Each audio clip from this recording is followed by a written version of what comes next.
Howdy y'all, we're in the front yard of the home base.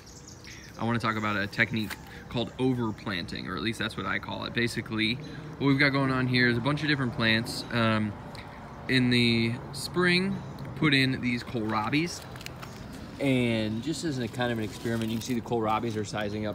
Those are going to come out in a few weeks, and the nasturtiums will be able to fully run next to this alyssum. But what I really want to talk about is this is a medlar. Oh wow, actually look at this guy that's on my finger right now.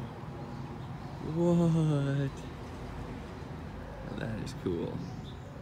Got a sidetrack for that.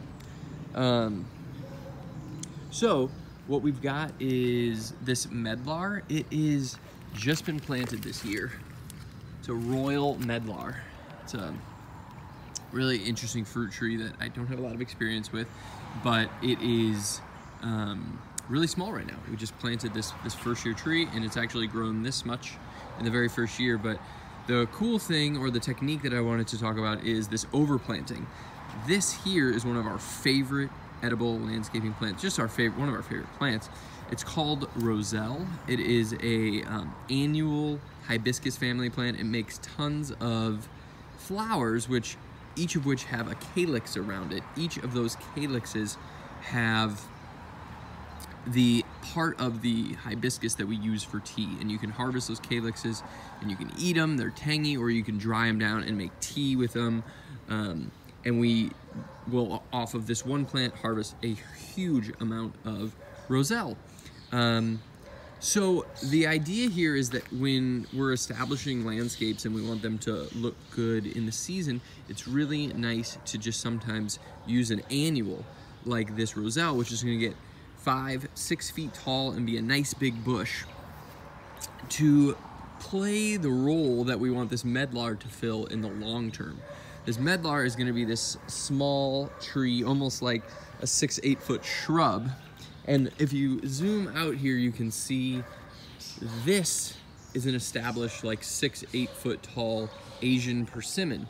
So we've finally gotten around to working on this side of the yard, which is actually our neighbor's yard. They've just let us expand the food forest into their yard, so that's why we're so late to plant this tree. But basically, I'll come to the other side of the yard.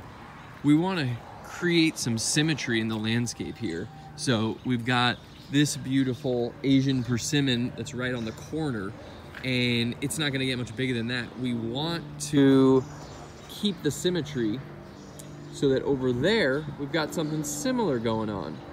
But to do that, we can do it much more rapidly by overplanting something that will grow much faster than this medlar, and fill it in so that in 2 months, you know, we'll have the late summer and the fall at least with a big plant that adds symmetry to the yard here and kind of fills in that space that Asian persimmon is.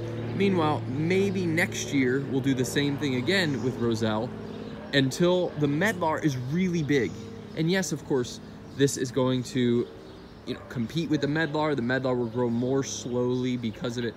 But in my experience, that in years 1 and 2 that you plant a tree, it's really just getting established and trying to take root, and then it's really not until years 3 and 4 that it starts to go bonkers and get bigger. So while it might grow a little bit more slowly, it's nice from a design perspective to incorporate some annual plants overplanted on your baby perennial plants.